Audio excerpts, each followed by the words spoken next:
जो first question हमारा है, complete the sentences with the present perfect form of the verbs in brackets. ठीक है, यानी आपने हैव और हैज़ लगाना है, और अगर नेगेटिव है तो नॉट लगा दें, और then choose the correct time adverbial. अब टाइम एडवर्बियल्स क्या होते हैं, जिसमें आप बताते हो कि कितनी देर हुई है ये काम हुए। पास्ट में, रिसेंट पास्ट में हुआ है, यानी अभी अभी हुआ है, क्योंकि हमारा 1 मिनट भी जो गुजर जाता है ना, दैट इज कॉल्ड और पास्ट। आप उसको वापस नहीं ला सकते, गुजरे हुए 1 मिनट को आप वापस नहीं ला सकते, तो वो हमारा रिसेंट पास्ट बन जाएगा। जैसे कल का दिन है, या 2 घंटे पहले की बात है, या सुबह की बात है, या अभी रात की, कल रात की बात है, तो ये हमारा रिसेंट पास्ट है। और अगर मैं कहूँ साल पहले या 2 महीने पहले, तो वो ज़रा जितनी दूर बात करूँगी वो उतना दूर होता चला जाएगा। अब यहाँ पर कुछ बच्चे और काफ़ी सारे बड़े भी, उनको लेटली और रिसेंटली में फ़र्क समझ नहीं आता। तो मैं आपको पहले वो बता दूँ, क्योंकि इसमें हमारा यूज़ होना है, जब मैं यूज़ करूँगी तो आपसे फिर गड़बड़ ना हो, इसलिए मैं आपको पहले रिसेंटली और लेटली का बताऊँ। एक्चुअली होता है, ये दोनों सेम ही वर्ड हैं। लेटली और रिसेंटली सेम मीनिंग रखते हैं, लेकिन रिसेंटली जो हम इस्तेमाल करते हैं वो हम यूज़ करते हैं फॉर नॉन रिपीटेटिव एक्शंस के लिए। ठीक है, यानी वो चीज़ आप दोबारा नहीं कर सकते, तो आप वहाँ रिसेंटली बोलोगे। Like I have visited Rome recently, तो मैं अब इतने पैसे तो मेरे पास है नहीं कि मैं बार बार रोम को विजिट करूँ जाके, या मैं अमेरिका जाऊँ या यूरोप जाऊँ। तो उसमें हम नॉन रिपीटेटिव एक्शंस को रिसेंटली बुलाते हैं, और जो रिपीटेटिव एक्शंस होते हैं, जो जिसमें हम बार बार वो काम कर सकते हैं, दैट इज कॉल्ड लेटली। तो फिर हम उनको रिसेंटली और लेटली को सेम वे में लेके जाएंगे। जैसे I have been working out lately, कि मेरा तो ये रूटीन है, मेरा रोज़ का ये मामलात है मेरे, कि मैं लेटली जो है ना काम अपना ख़त्म करता हूँ, यानी रिसेंटली काम मैंने ख़त्म किया और फिर मैं रिसेंटली काम ख़त्म कर दूंगा। यानी रिपीटेटिव एक्शन है वर्किंग का, जो आप डेली बेसिस के ऊपर कर रहे हो, डेली कर रहे हो।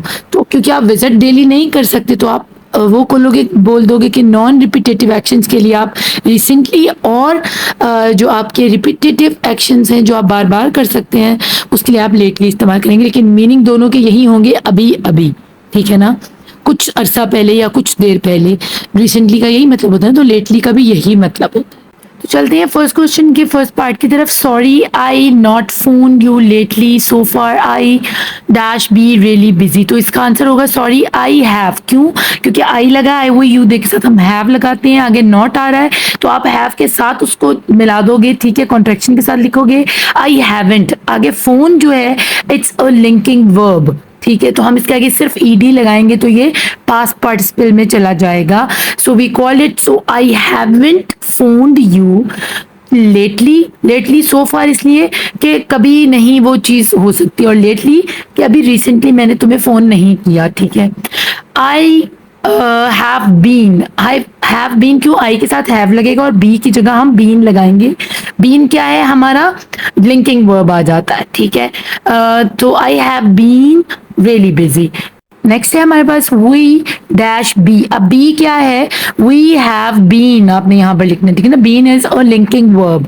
तो वर्ब तो हमें लगाना है हर हाल में, उसके बगैर हमारा काम नहीं चलना। पहले प्रोनाउन, देन हैव, और फिर हमारा पास्ट पार्टिसिपल। वो वर्ब लिंकिंग भी हो सकता है और एक्शन वर्ब भी हो सकता है। तो we have been football fans.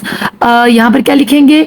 हमारे ऑल आवर लाइव्स। क्यों लिख रहे हैं? सो फार का मतलब होता है कि जो चीज़ पूरी नहीं हुई होती अभी तक, तो हम ये नहीं लिखेंगे, हम लिखेंगे ऑल ओवर लाइव्स, की अपनी पूरी जिंदगियों में ना हम तो हमेशा हमेशा, ठीक है, फुटबॉल के फैन रहेंगे।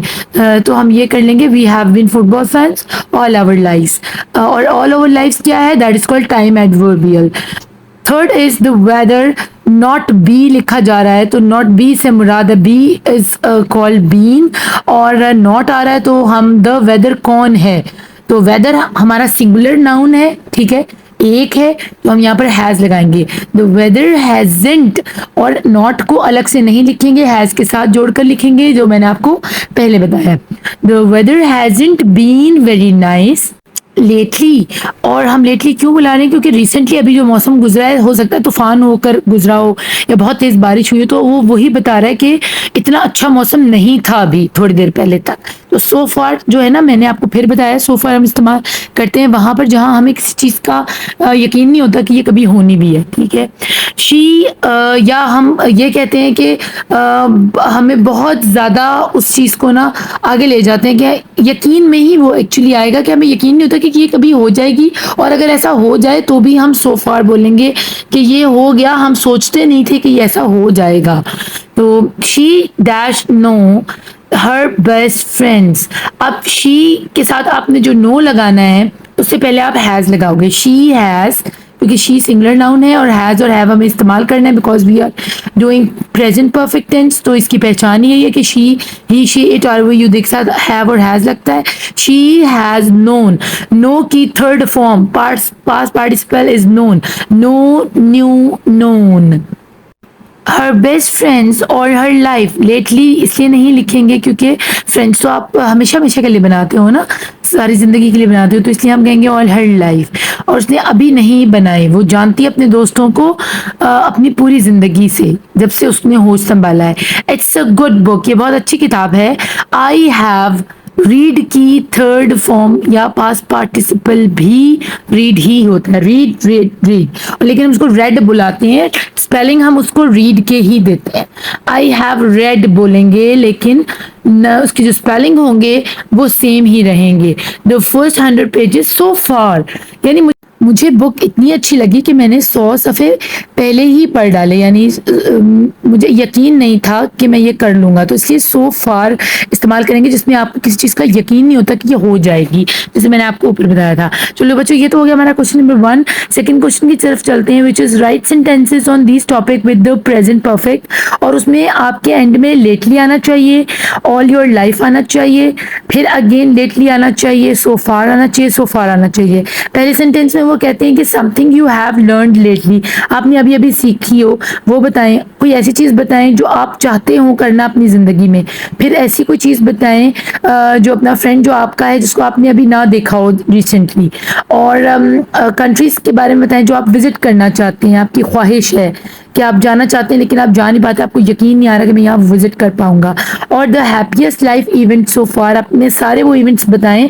ये सिर्फ एक इवेंट की बात नहीं कर रहे, 2-3 इवेंट्स की बात करें। तो मैं आपके लिए यहाँ पर आंसर्स लेकर आई हूँ, सब बच्चे इससे हेल्प लेके अपने अपने सेंटेंसेस खुद क्रिएट करेंगे, मेरा कॉपी नहीं करेंगे क्योंकि अच्छे बच्चे चीटिंग नहीं करते। मैंने आपकी हेल्प के लिए ये बनाए हैं, आप थोड़ी सी चेंजिंग करें बच्चों। और सब हो सकता है, क्योंकि ऐसा हुआ है कि एक ही क्लास के बच्चे मेरी वीडियोस देख रहे हैं और सब में एक ही सेंटेंस लिखनी है, तो ये अच्छी बात नहीं है। आप यूँ करो, अपना सेंटेंस बनाओ, उसको थोड़ी सी चेंजिंग कर लो, नाम एटलीस्ट बदल लो। जो शहरों मुल्कों के नाम लिखूंगी, लोगों के नाम लिखूंगी, वो ही बदल लो बच्चों।